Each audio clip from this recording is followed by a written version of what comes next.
Ede Fox, President of Prospect Heights Democrats for Reform. Forest City Radnor signed a community benefits agreement promising jobs and affordable housing at the Atlantic Yard site.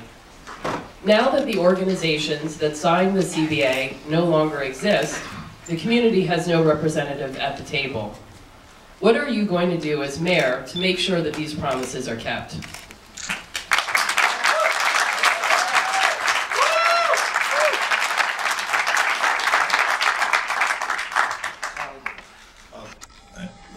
First and foremost, I've made a pledge in this campaign not to accept any contributions from developers or from lobbyists because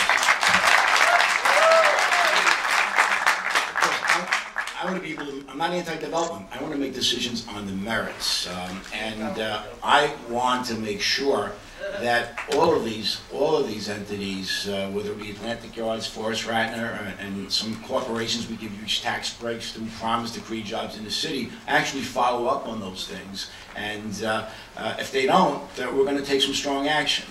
The bottom line is you've got to be able to be independent in order to do that. Some of my colleagues here have taken millions of dollars from developers. Actually, I have to apologize. I have to apologize to Christine. I said to her the other night that she's taken hundreds of thousands. I was wrong. It was over $1 million. And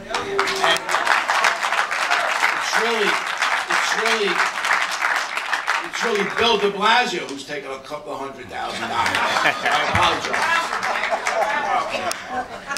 apologize. The Campaign Finance Board did an independent study and said the changes we made under my leadership in the council were the most significant in the history of the city of New York to limit the interest of business and special interests in city government. That's the way I'm raising money. I'm proud of the law we've put in place and the public system we have, the system, in fact, that the state is trying to put in place right now.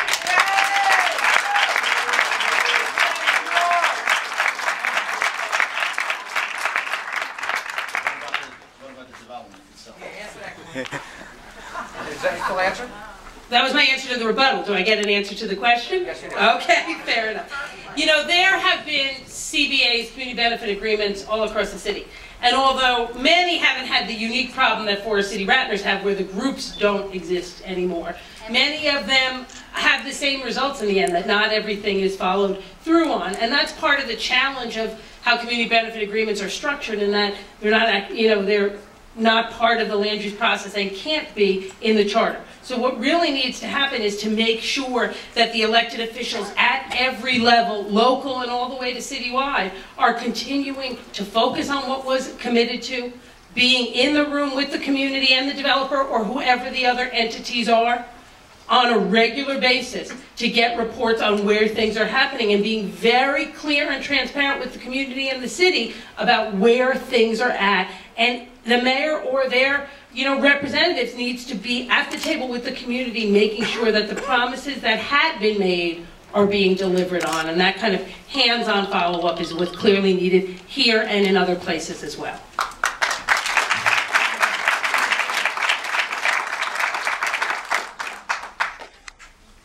Come January 2014, I'm going to turn the heat up.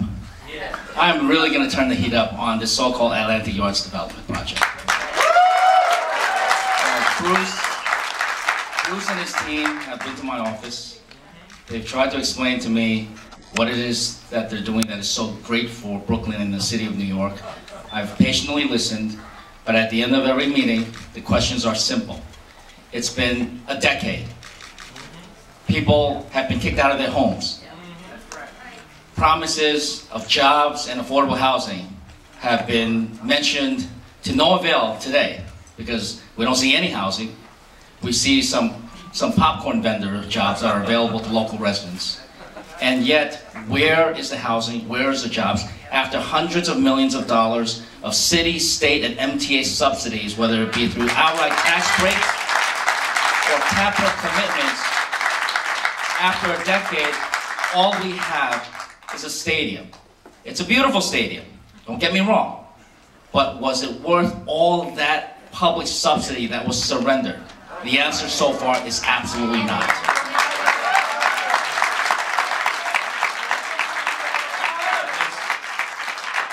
We continue to do community benefits agreements from community to community, council person to council person, and it varies from neighborhood to neighborhood.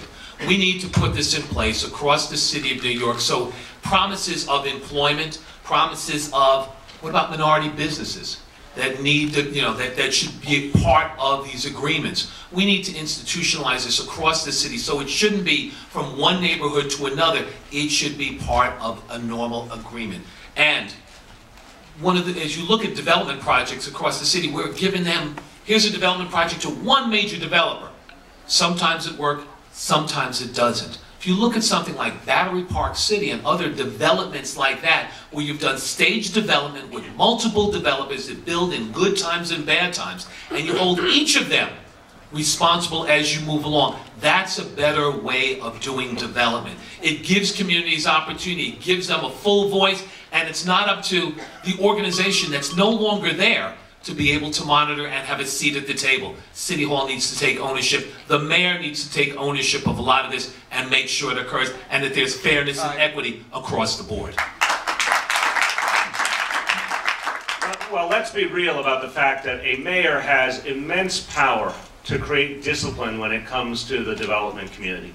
And if developers don't keep their promises to the city, I do not think the legal limitations stand in our way. Because I assure you, developers will be back time and time again wanting various considerations from City Hall. If they don't keep their end of the bargain, the answer from City Hall has to be no. So I think it is our obligation to make sure that Forest City Radnor fulfills all elements of the original agreement. We need that affordable housing. And let's be clear, and I say this as a resident of Brownstone, Brooklyn, if we don't create large amounts of new affordable housing, this neighborhood will continue to be simply a place for folks who have a certain level of income. It will not be the diverse place we love. It's a problem we have all over this city.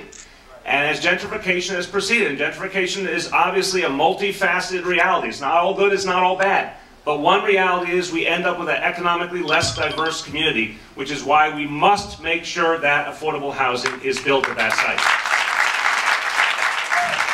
Thank you. Thank you very much.